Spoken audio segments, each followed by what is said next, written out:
Buenas tardes. La conferencia que vamos a tener lugar hoy en la tertulia de farmacia Juan Bautista Chapelizado del Ateneo de Cádiz la hemos denominado La fiebre amarilla en 1821 por el profesor de farmacia don Manuel María Mancera. El objetivo de este trabajo es la exposición de los síntomas y métodos curativos de la fiebre amarilla. Para nuestro estudio nos referimos a Manuel María Mancera, profesor de farmacia, como se le denominaba a los farmacéuticos en la época, y académico de número de la Real Academia de Medicina y Cirugía de Cádiz, en su etapa de Sociedad Médico-Quirúrgica. Respecto a las fuentes y métodos empleados, tenemos que decir que es una memoria manuscrita de la Real Academia de Medicina y Cirugía de Cádiz, correspondiente a 1821, localizada en el archivo de la referida institución. Mancera expone las condiciones para realizar el análisis del germen de la fiebre amarilla, así como el posible aislamiento del mismo.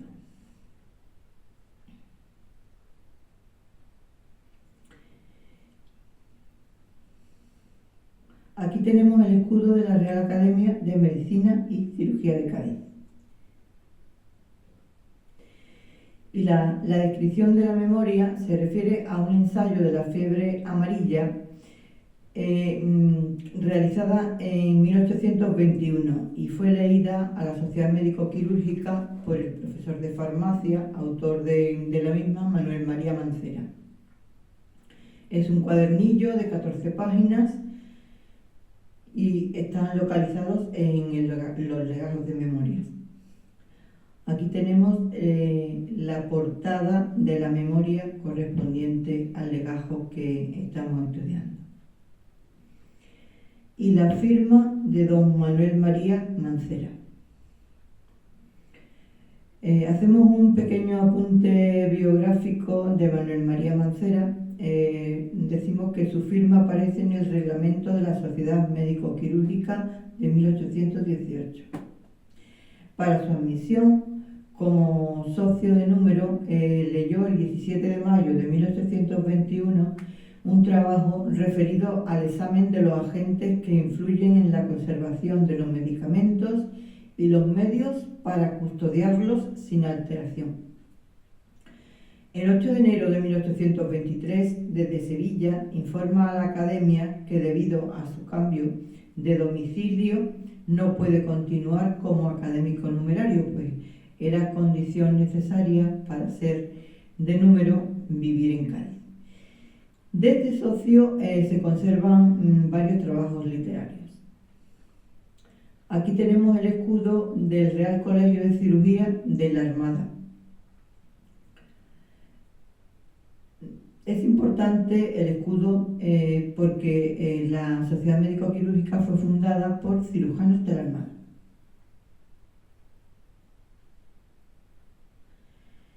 Los efectos de la fiebre amarilla referidos por Manuel María Mancera en su trabajo exponemos que son reflexionando sobre los escritos de algunos miembros beneméritos de la corporación, o sea, de la Sociedad Médico-Quirúrgica, observaron que la mayor parte de los médicos prácticos con raciocinio después del estudio de esta enfermedad convienen que los efectos que se observan en la fiebre amarilla son semejantes a los que se provocan o producen los virus. Sería de mayor importancia hacer algunos ensayos analíticos asociados a las inspecciones anatómicas y a los síntomas que presenta este mal que estamos estudiando. Nos manifiestan la verdadera causa de una enfermedad tan destructora y con ella su exacto método curativo. Estudiamos primeramente al enfermo de fiebre amarilla y la atmósfera que se respira alrededor de este enfermo. Pues cada enfermo es un foco de donde parten las emanaciones, como en los demás contagios. Y es muy natural creer que analizando la atmósfera rodeante de los contagiados, encontremos en ello la causa deseada. La hipótesis de Mancera. Mancera expone que para sus hipótesis se basa en las experiencias de químicos farmacéuticos como Thenard, Dupuytren, Einstein, entre otros. Thenard nació en Francia, muriendo en París en 1857, y fue un químico francés, colaborador de Gay-Lussac, y descubrió el agua oxigenada, el boro, y estableció una clasificación de metales. Fue académico de la Real Academia de Ciencias de París. Dupuytren, Barón Dupuytren, nació en 1777 y murió en París en 1855. Fue patólogo y cirujano francés.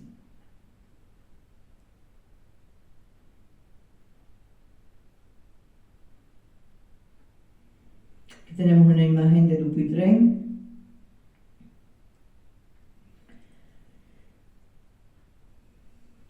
Es muy conocido por los procedimientos quirúrgicos que legó para aliviar la denominada enfermedad de Dupuytren, en la cual una fibrosis en la palma de la mano causó la retracción permanente de uno o varios dedos, quedando a veces la extremidad incapacitada. Tenemos aquí otro retrato de Dupuytren.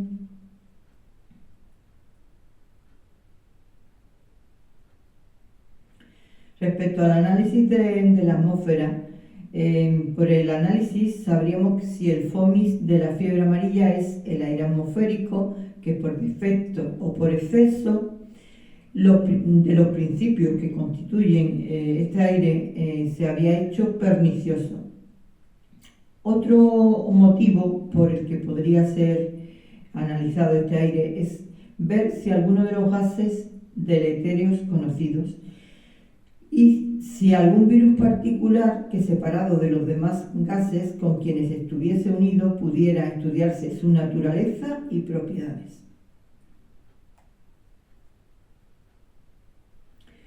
Como condición indispensable para esta hipótesis, para realizar los ensayos de cuerpos que no se ven más que por sus efectos, se hace indispensable suponer la existencia de alguno o algunos gases conocidos. Guiados en consideraciones probables, referiremos algunas. Hablamos de los gases mefíticos. Todo otro gas que el atmosférico o el oxígeno son contrarios a la vida. Unos ocasionan la muerte privando en su inspiración a la sangre venosa del contacto con el gas oxígeno, oponiéndose de este modo a su transformación en sangre arterial, y constituyen la primera clase a que llamamos mefíticos. Ahora nos fijamos en los gases deletéreos. Otros gases producen la muerte, no solo por esta causa, aunque también estamos usando el lenguaje de Mancera, por la acción que ejercen sobre los órganos del cuerpo, de la economía animal.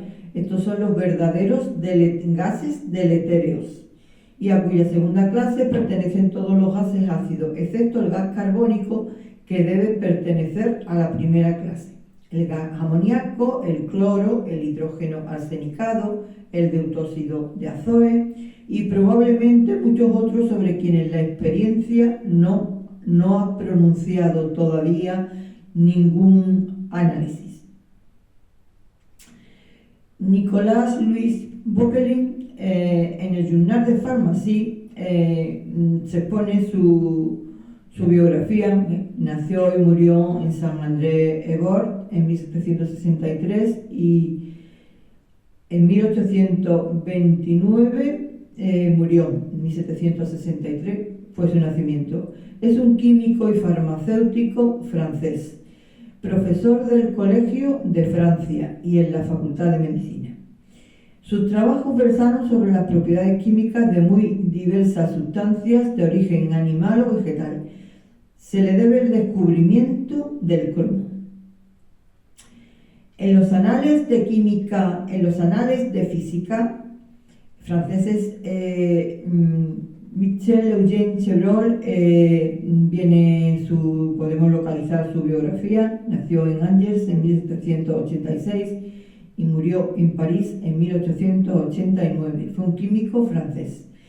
Fue profesor de química orgánica y director de la tintorería en la manufactura de Gobelinos. Más tarde, en 1864, fue director del Museo de Historia Natural de París. Investigó sobre los cuerpos grasos de origen animal y elaboró una teoría de la saponificación.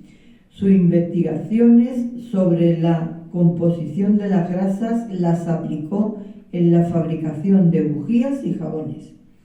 Fue también el descubridor del colesterol y de los ácidos esteárico y oleico. Entre sus obras deben destacarse Leçons de chimie appliquées à la peinture y Des colors et de leurs applications aux arts industriels. Pero sobre todo es más conocido por sus teorías sobre los colores en la que inspiraron los pintores impresionistas.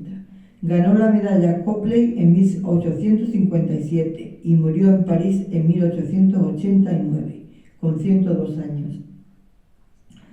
Mancera también basó este estudio de la fiebre amarilla en Chevreul. Aquí tenemos un retrato de Chenol. Magendie, el gran Magendie, nació en Burdeos en 1783 y murió en Sanois en 1855. Fue médico francés y fundó en 1830 el primer laboratorio de fisiología de Francia. Su alumno más destacado fue Claude Bernard. Su actividad profesional y docente la desarrolló en el Hotel Dieu, el Hospital Saint-Louis, l'École de Médecine, la Faculté de Médecine, la École Pratique, la Académie des Sciences y la Salpêtrière, donde fue nombrado adjunto en 1826. En 1819 fue elegido miembro de la Academia de Medicina y 2 años después de la Academia de Ciencias. En 1829 llegó a ser presidente de la Sociedad Médica de Emulación, que tuvo entre sus iniciadores precisamente a Bichat, Xavier Bichat. En 1852, y coincidiendo con el último curso que impartió en el Colegio de Francia, fue condecorado con la Legión de Honor. Un mes después España lo nombró caballero de la Real Orden de Carlos III.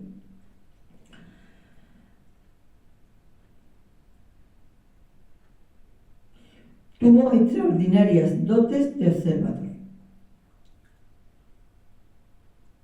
Aquí tenemos un retrato de Magendie.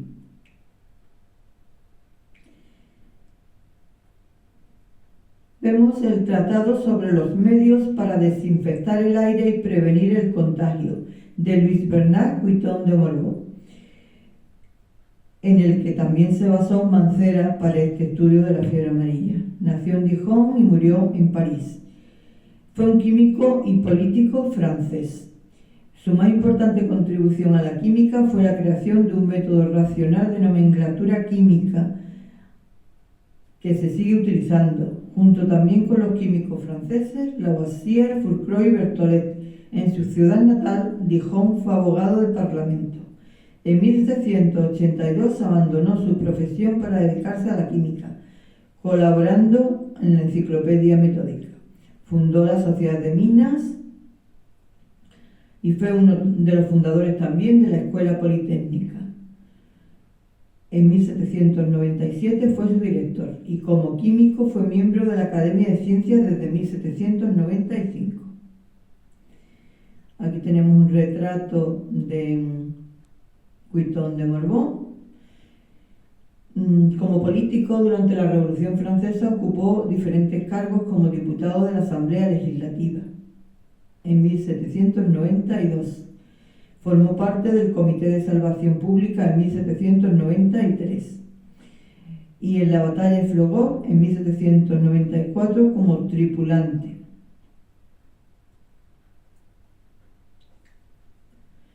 Su obra más destacada la desarrolló junto con Lavoisier, Fourcroy y Clover-Tollet.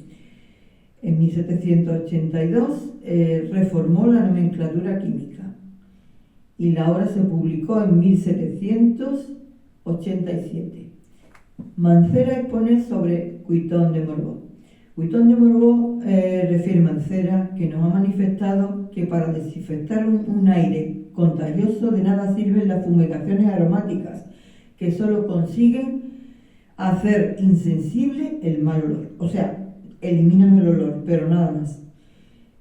Que las de oxígeno tampoco surten resultados favorables y propone las de cloro extemporáneo, con las de ácido muriático oxigenado de nuestra farmacopea hispánica, con las que ha obtenido resultados ventajosos y constantes. Ahora vemos cómo Mancera se basa en tenar.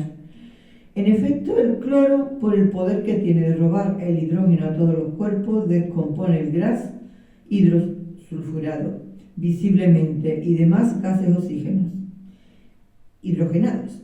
Destruye los colores animales y vegetales y la materia animal medio descompuesta que arrastran consigo los productos de la putrefacción a los que llamamos miasmas.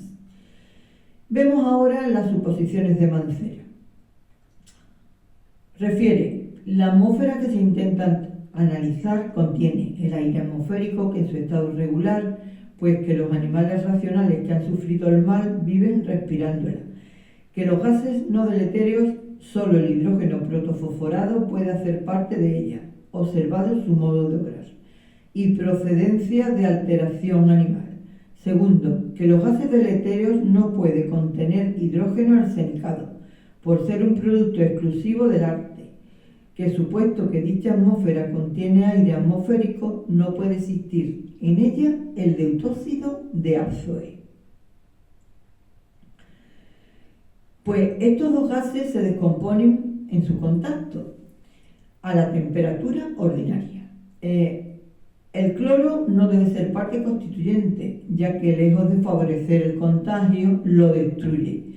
Los gases ácidos, excavando su procedencia, solo el hidrógeno sulfurado, producto de las malas digestiones y deposiciones de los enfermos, debe ser una de las partes más integrantes.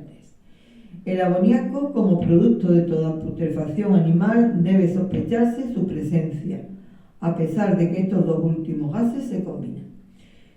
Tercero, que es muy probable exista diseminada o disuelta una materia animal sui generis, o sea, característica de la fiebre amarilla, del germen de la fiebre amarilla, que sea la principal causa de la misma, supuesto que se han encontrado en los gases intestinales y en las fermentaciones pútridas sustancias de esta especie.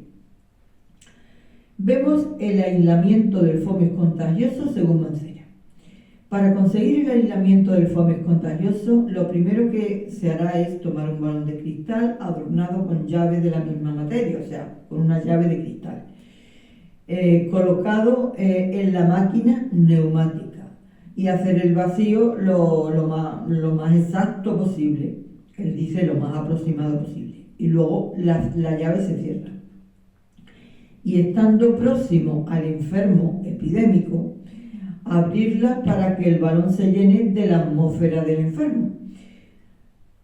Pudiera proporcionarse el gas analizable más fácilmente, es decir, tomando un frasco lleno de agua y destapado, poner su boca hacia abajo en el aposento del enfermo, para que dicho aire ocupase la cavidad que el agua desaloja.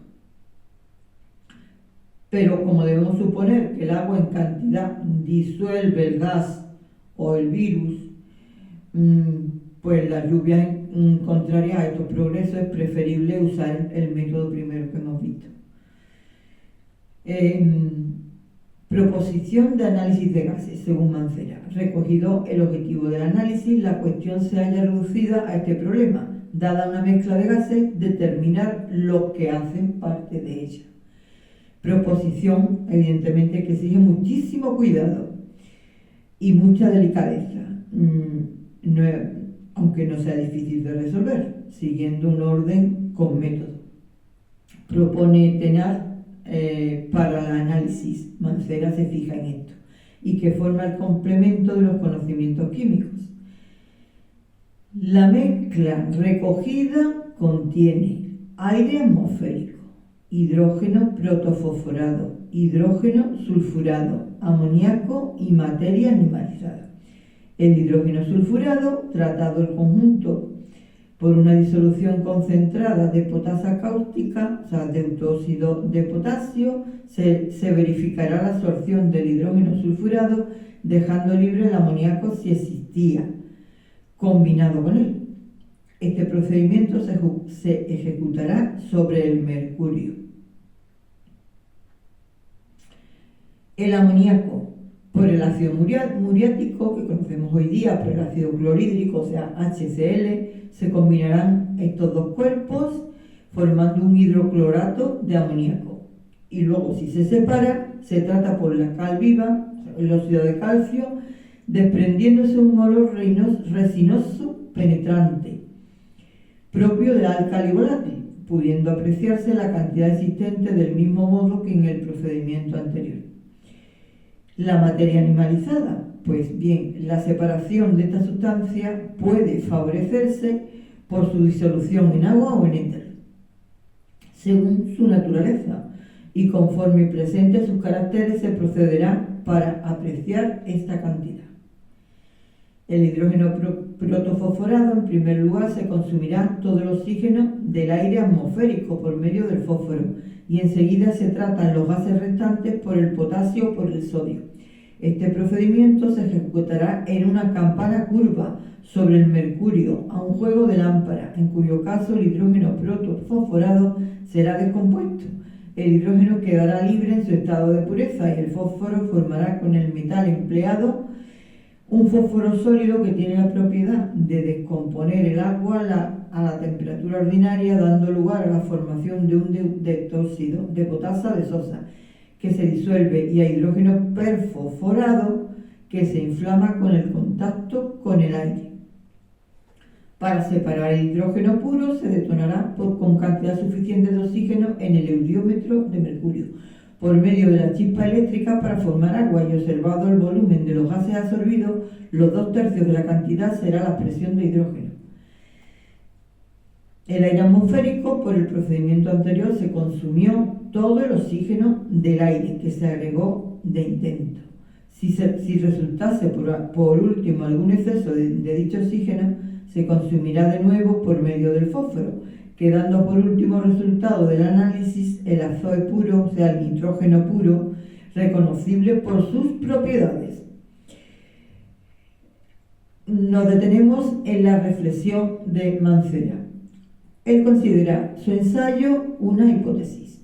Sería de desear, según él, confrontado con la práctica este ensayo, que propongo para que los profesores, o sea, los farmacéuticos, que ya hayan padecido la fiebre amarilla, lo ejecuten y recomienden solo con su nombre, ya que por temor a una enfermedad tan maligna, él no se atreve a tomar esa atmósfera del epidemiado, ya que puede contagiarse con toda seguridad. O sea que por eso él a este trabajo suyo solo considera una hipótesis. Y respecto a las conclusiones, tenemos que decir que en esta época no se había aislado el germen de la fiebre amarilla, que es el tifus icterodes, fiebre amarilla, fiebre maligna y contagiosa. En el estado actual de la medicina sí que lo conocemos. Conocemos la causa, o sea, la etiología de la enfermedad y su forma de contagio. La fiebre amarilla está ocasionada por un virus ARN, un flavivirus cuyo vector es un mosquito. Carlos Finlay identificó el mosquito Cules o Aedes aegypti como agente transmisor de la enfermedad. Aquí tenemos a Carlos Juan Finlay.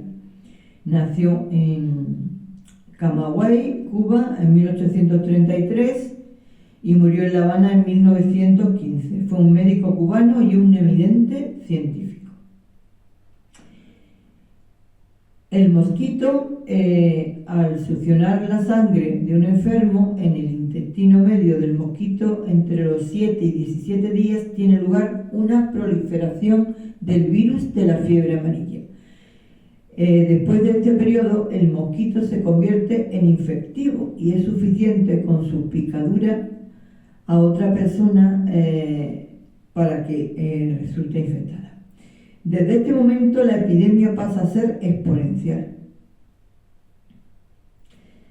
El Aedes vive y se reproduce en cualquier recipiente lleno de agua. Desde que aparece hasta que finaliza la epidemia es el periodo de actividad del mosquito. En la estación en que el frío es característico, el mosquito no puede reproducirse. En las epidemias, el virus predominante ataca a una población que no está inmunizada. Esto suele suceder cuando ha habido un relevo generacional desde la última epidemia. Aquí tenemos una imagen del Aedes aegypti, principal vector de la fiebre amarilla. Como hemos dicho, el cubano Carlos Juan Finlay fue el descubridor y lo descubrió en una forma un poco curiosa. Era una persona muy religiosa y rezando el rosario, pues la ventana de su cuarto se abrió y el mosquito se depositó por allí y bueno, así tuvo lugar el descubrimiento. Aedes aegypti es una especie que está ampliamente distribuida en las regiones tropicales y subtropicales del mundo. Las larvas de este mosquito se pueden desarrollar en gran variedad de recipientes: macetas, latones, jarros de agua, habitaciones humanas. Los adultos de esta especie tienen una forma definida con preferencia a los humanos, como fuente la sangre humana. La preferencia de este mosquito lo hace un vector extremadamente eficiente a los humanos. Este es el virus de la fiebre amarilla. Son múltiples viriones de la fiebre amarilla del género Flavivirus, familia Flavividae. Es una micrografía. Y nada más, muchísimas gracias. Hasta aquí llega la conferencia de farmacia en el Ateneo de Cádiz en la tarde de hoy, 14 de noviembre.